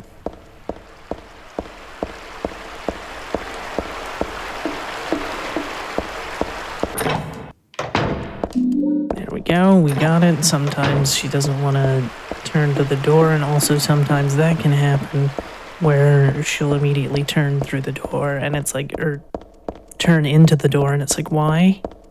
Why did you do that? I didn't tell you to do that. There we go. Last giant raptor of the run, and then we can continue on. Of course, it's also the second last, or the third last tiny raptor. Is that gonna count? Yes, that is going to count. I thought I was a little too far away, but I was not. So again, she she plugs it in and then just throws it into the water, electrocuting it. It's like, well, if it works, it works. It also doesn't look like a deep puddle, but apparently it's a very deep puddle because of the death animation from the cutscene. Like, she is thrown down there, and it's like, oh, alright then. Very, very deep. And then we're gonna climb to the top.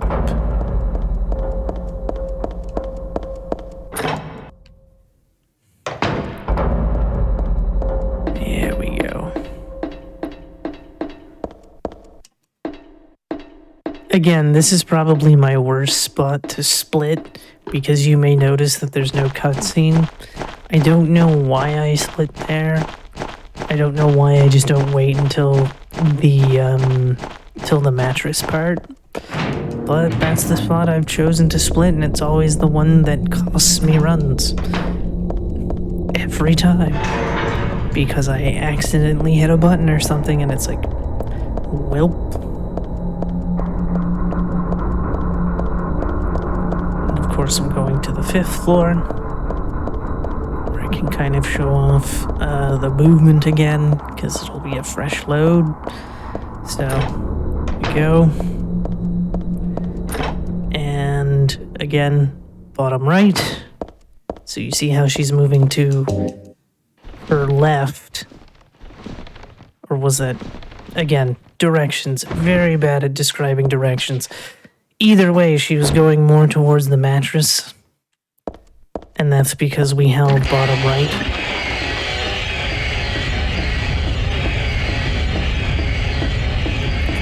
Turn. And keep going. Again, hopefully we get a good rope bounce here.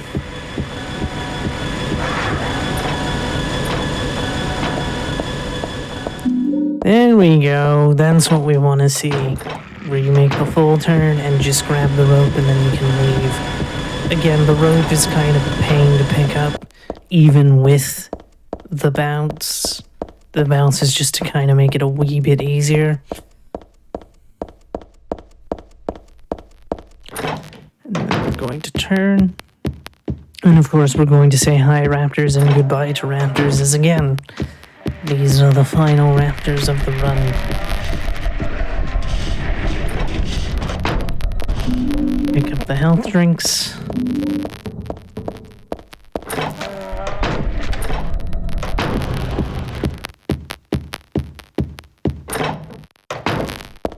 And then turn.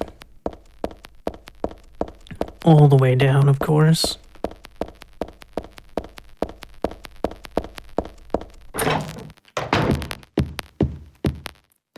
And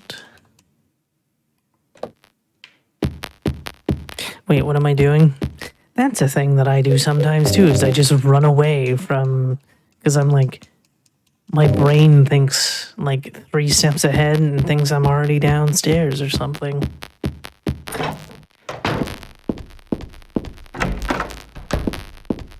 Yeah, that happens sometimes when you're just like trying to figure out where you're going and you're like, okay, this, wait, where am I? Yep. And we go meet Vincent, who tells us a bunch of stuff about our father and also about Claudia. And it's just like, who are you exactly and how do you know what's happening? And he's very arrogant about everything, and that's why he's the biggest jerk in the franchise.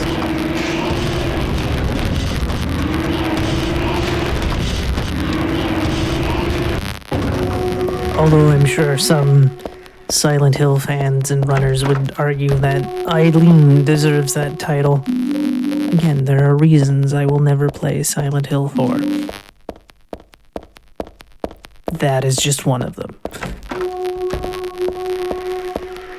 Cow turning. 5th floor. I believe it's the 2nd floor that we start on. 2nd, 1st, 5th. Grab the items. Careful. I don't know if there's iframes, because that one rarely hits you as you're coming out of the door. And then you want to do top left to be able to make that turn into that door. Again, combined and then use. Also, it can be really finicky. You don't actually want to do that right on the bucket. You want to do it kind of beside the painting. Because if you do it right on the bucket, which would logically make sense, the game is like, you can't use those here. And it's like, the cutscene's putting them in the bucket. So why doesn't the bucket work?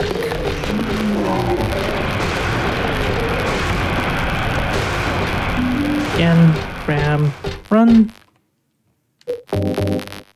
There we go.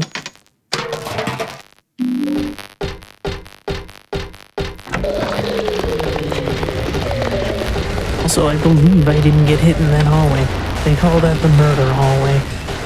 Again, I didn't point out what hallway I think is the worst in the game, and the answer to that one is the hallway just before the god fight, because of how the camera turns, and it's something I should have mentioned because it will change a lot. So do expect to be turned around quite a few times when starting out. Again, 2D control issues. There we go. Get the secret password to get rid of the monster. Which also we find out that Heather might not have been killing monsters the entire time, but that's not till we see Vincent in the library. And she's absolutely mortified by this fact, which leads me to ask, what is actually in front of the door in the real world, quote unquote? Because if they're not actually monsters, what was barring Heather from leaving? And where have they gone now? Things we will never have answers to. Here we go. Turning.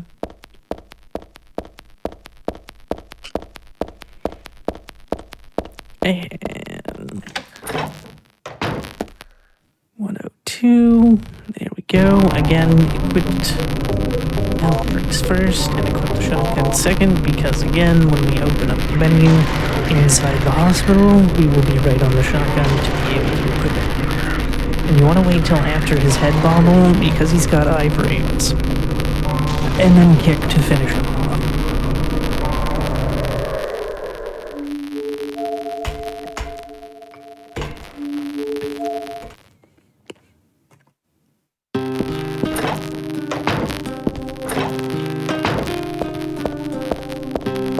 There we go.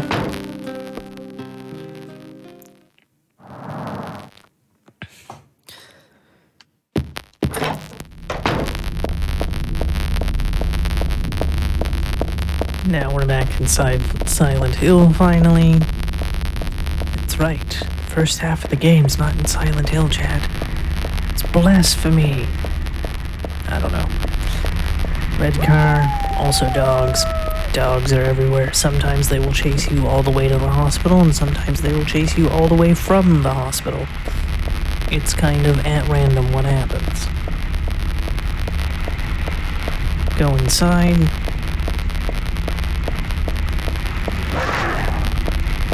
Now, as I mentioned Heaven's Night in the tutorial, it is a location that we can go inside. Unfortunately, however, it does not include the music, which is very disappointing. It's like that's half the fun of going in there, because we're not gonna find much in there. I think there's like 6 shotgun shells. That's it. So it's like, why didn't you include the really good theme to at least make the experience worth it? Like I said, dogs can possibly chase you the entire day. Luckily, they can't follow us inside. We head up to the second floor. It doesn't matter which order you do this in, by the way, whether you do the item pickups in this room before the door code or do it after you leave the camera. I just typically do it beforehand because it feels right. So, but again, it's completely up to you if you decide to do it. Or how to do it. Words, hard sometimes. 1238 is our code, so 1, 2, 3, and then mash to get the final one.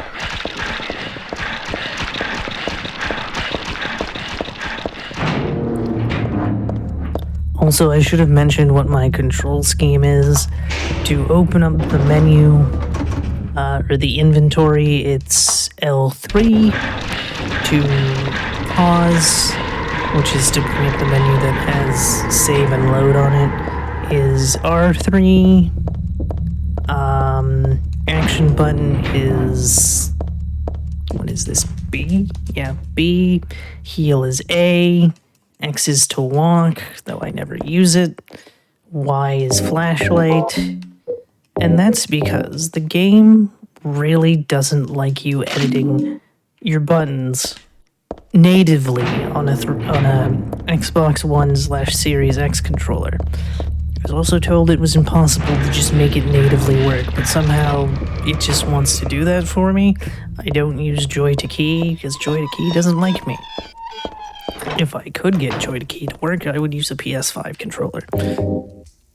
But also, because of this 1386, your triggers don't do anything. And also, your start and select button are your strafing buttons, though for me, I was able to change them to quick save, quick load. So that's a thing. If you do decide to go to controller, game's a little finicky when it comes to operating with a controller. Natively, it won't recognize any PlayStation controllers, so you have to get Joy to Key. And Xbox, it's like, fine, but you're gonna have to use the weirdest controls ever. And it's like, okay. So something to keep in mind. If you want to use controller, that is. I know a lot of people prefer using keyboards and mouse. Or keyboards and mice.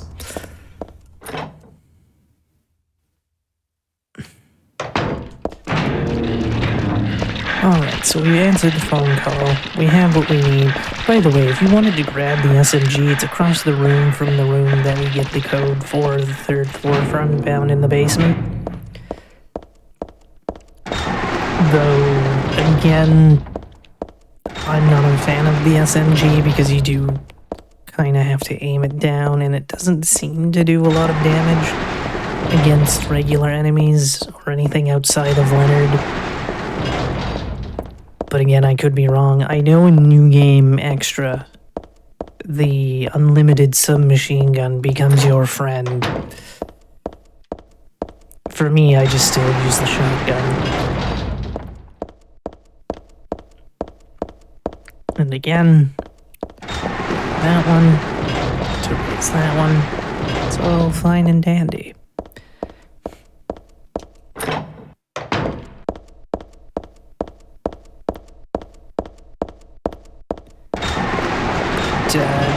Yes, the community is actually really great and really helpful and friendly.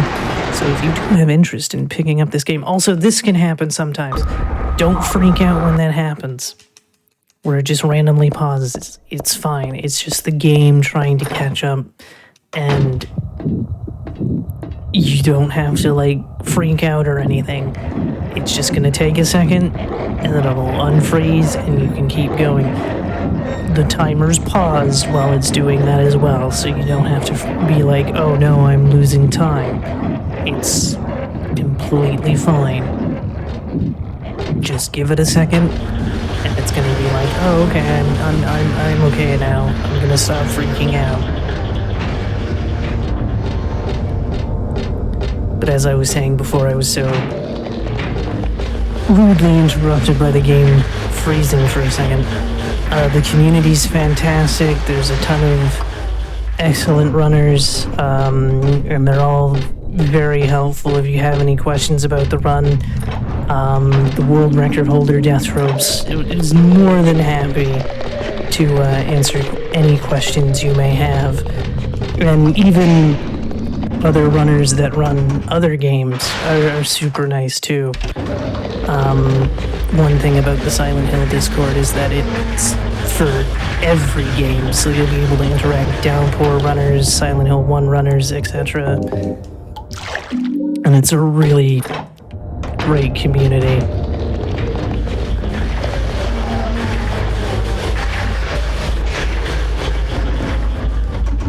Right, and then which floor did I just come from? I think that was 3, right? Yep.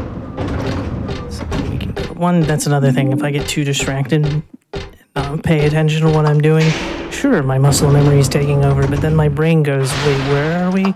Because sometimes the brain wants to interact and be like, okay, what are we doing?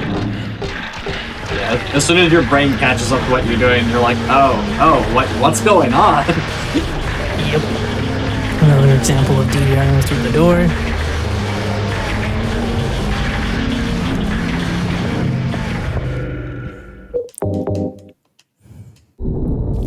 And what kind of Leonard will we have today? Here we go. And we get a swimmer. Excellent. Not excellent, but I mean, them's the break sometimes. You could get like 4 swimming Leonards and then he wants to not swim. Other days it could be nothing but non-swimming Leonards. Again, RNG is always fun. Luckily he only swam once, so that's not too bad. Come on. There we go. And again, I instinctively go to split.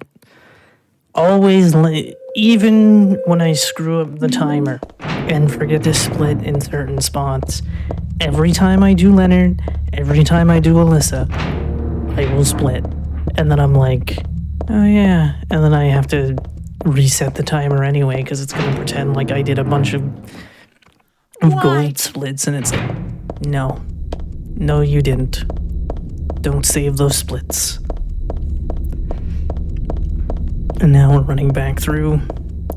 Again, if you're looking to learn the glitches, Punchy has an excellent video explaining every glitch in the game over on his YouTube channel.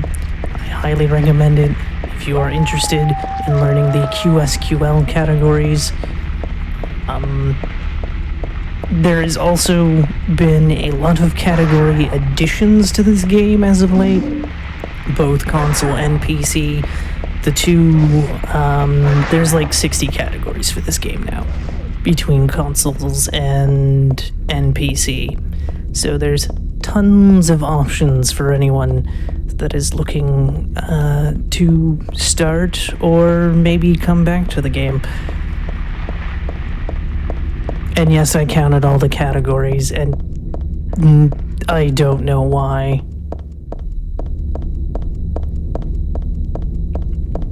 And here we go. We have returned.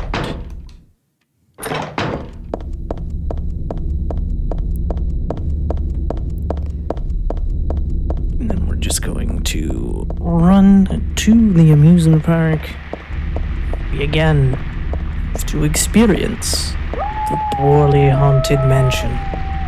We're so glad you came. Please come inside and look around.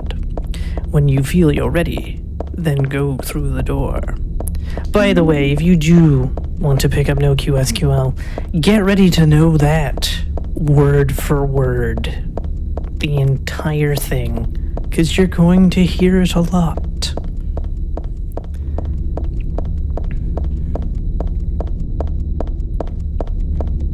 Unless, of course, you do New Game Extra, in which case you can skip most of it and not have to hear any of it, really. And you'll be good. But then you'll miss out on the fun.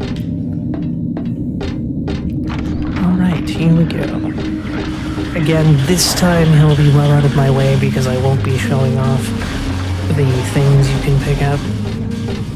Unless I didn't equip the thing, in which case he's going to be a brick wall.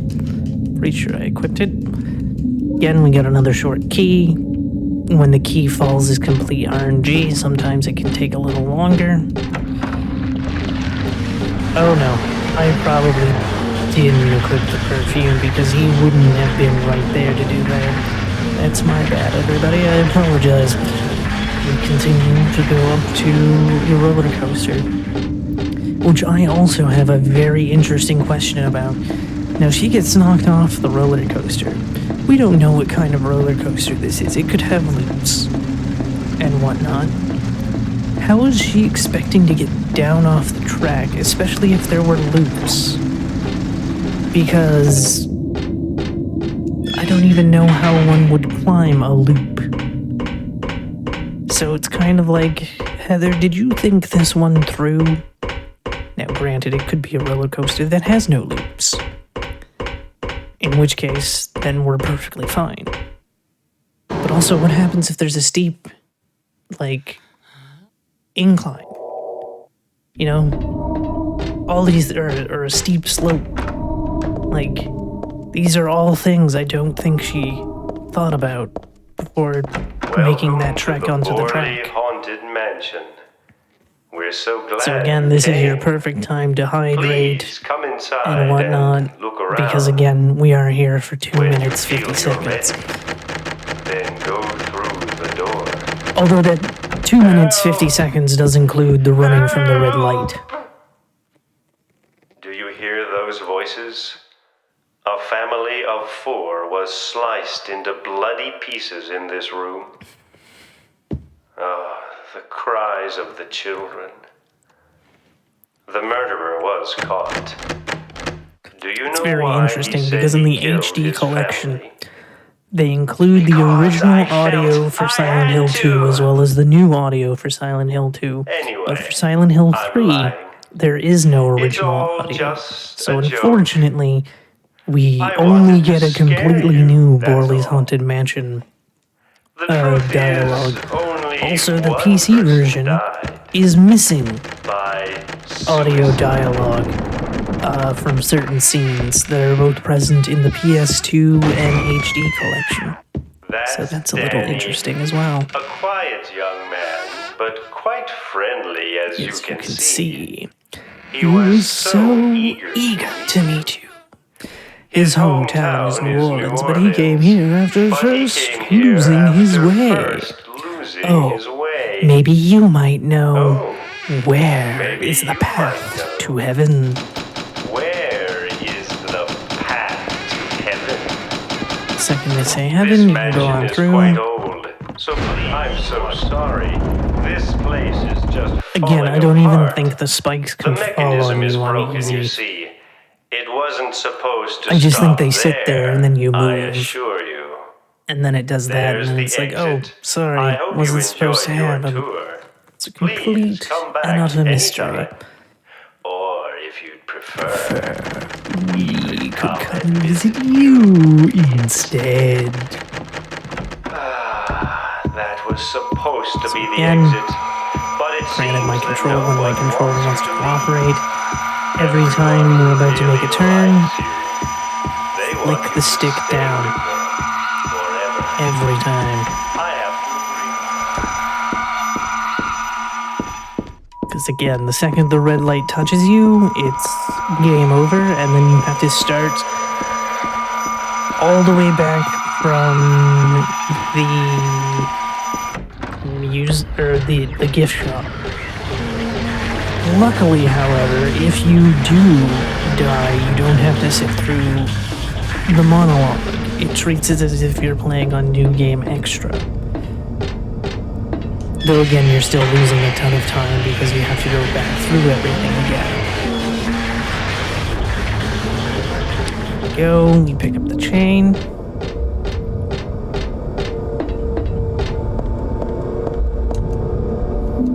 Go for it.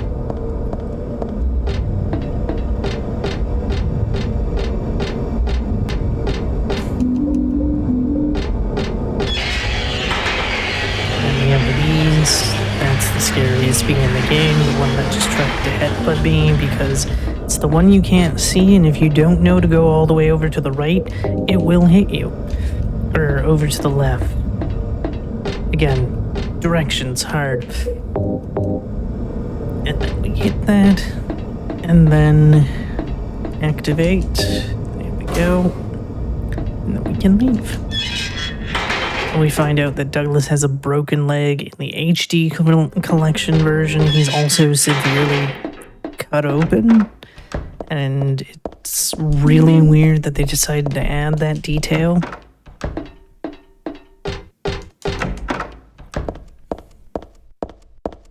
There we go.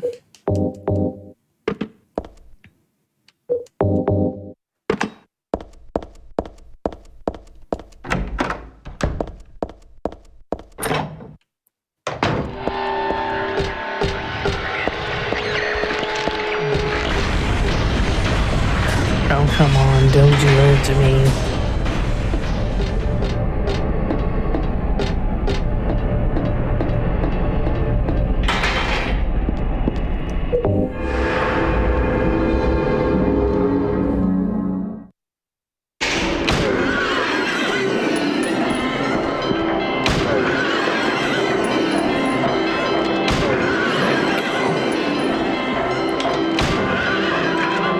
That didn't count.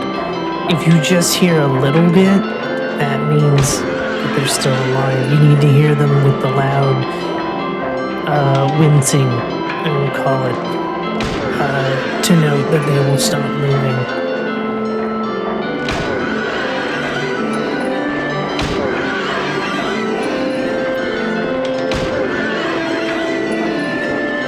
There we go.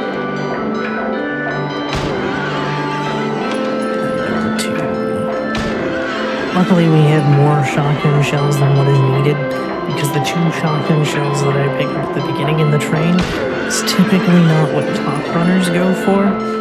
Top runners only go for one that is inside the subway cars. There we go. Sometimes we can get the noise to happen really fast, sometimes it takes a while. There we go. And 1, 2.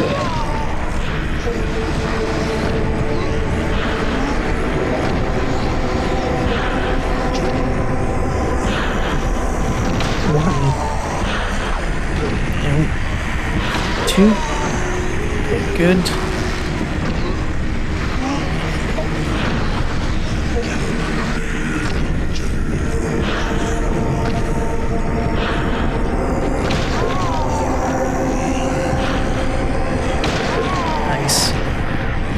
example of her putting on her Nike shoes, as other runners call it, because she will try to run away from you at points.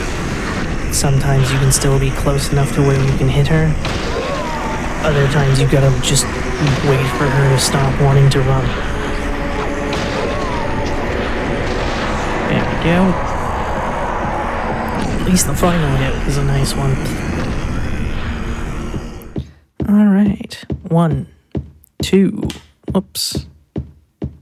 Didn't count the first one, so thought I had an extra one to go. Of course, we're back in the church.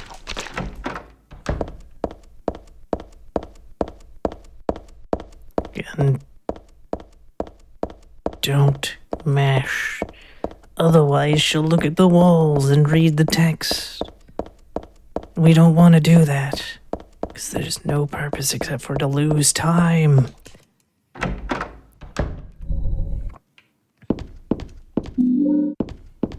Should also be noted that anytime you pick up an item that's green, such as ammo and whatnot, that will pause the timer as well. Alright, is this gonna go well? Again, 1, 2, turn. 1, 2, turn. And yay, it worked.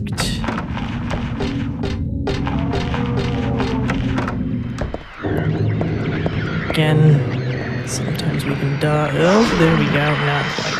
Sometimes we can dodge in the missionary, other times not so much.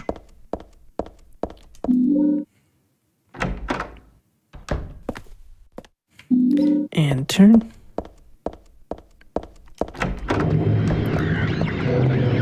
Usually he'll only get one hit in, although sometimes he will be over by the elevator / the top door that we go back through after grabbing cards 3 and 4, so he has another opportunity to hit you.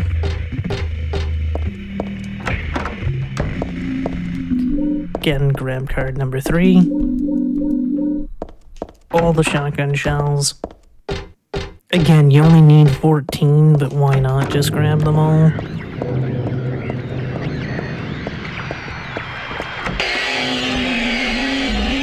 Again, B's going ever so crazy.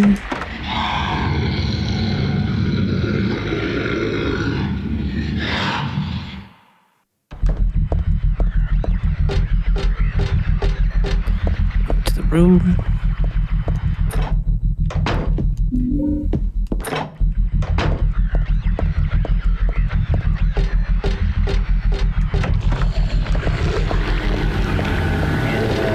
And I'm not sure if the game intends you to grab this one last or not, but because we're already here, that's why we're going to grab it now.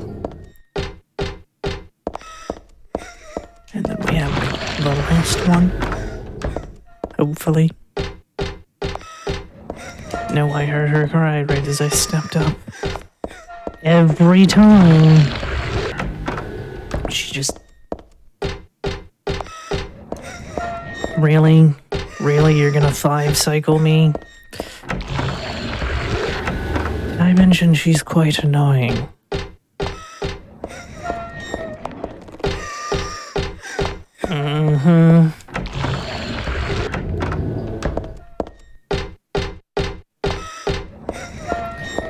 Are you... Sometimes. Please don't make this a 9.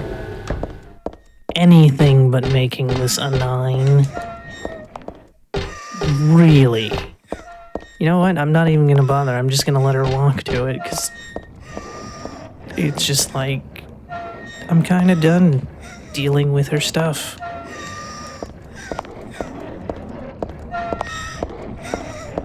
So you just sit here and wait. There you go. Again, you want it to be a 3 or a 6. Because it's still faster than waiting for her. I've had it go up as high as 12. It's not fun.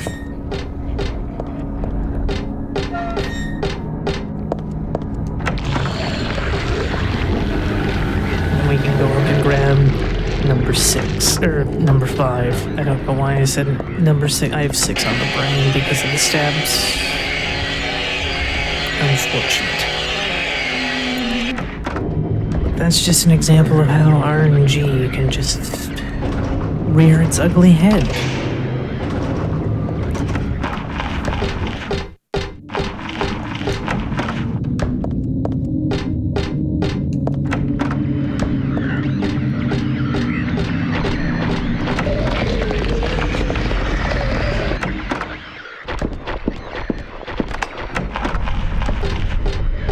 Alright. Desk bounce. Nicely done. Grab the card. And go back through.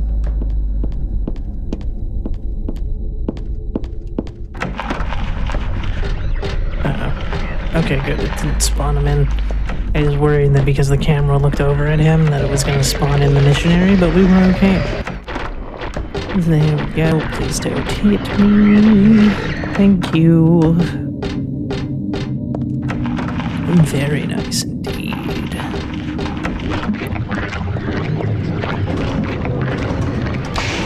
Going down.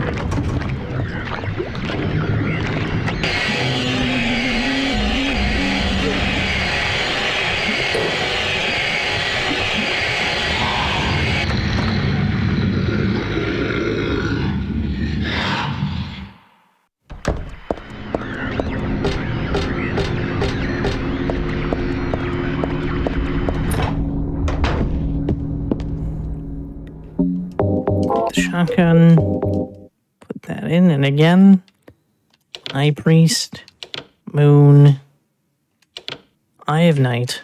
Come on, sometimes cards can be a little finicky for you to grab them. That might just be a controller thing, might not be a mouse thing.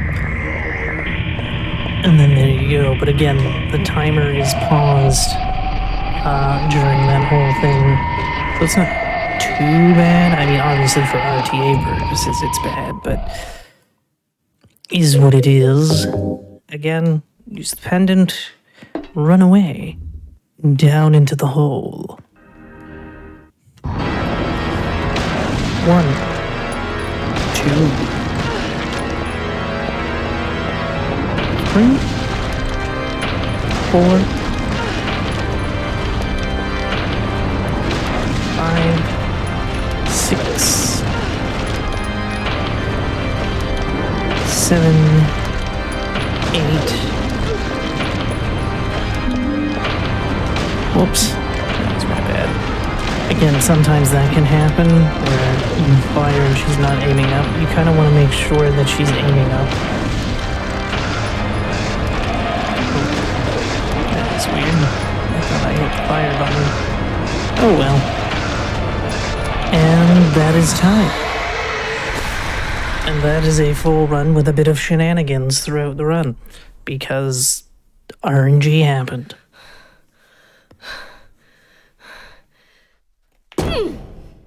Yeah, so like this is what like a no reset run would look like.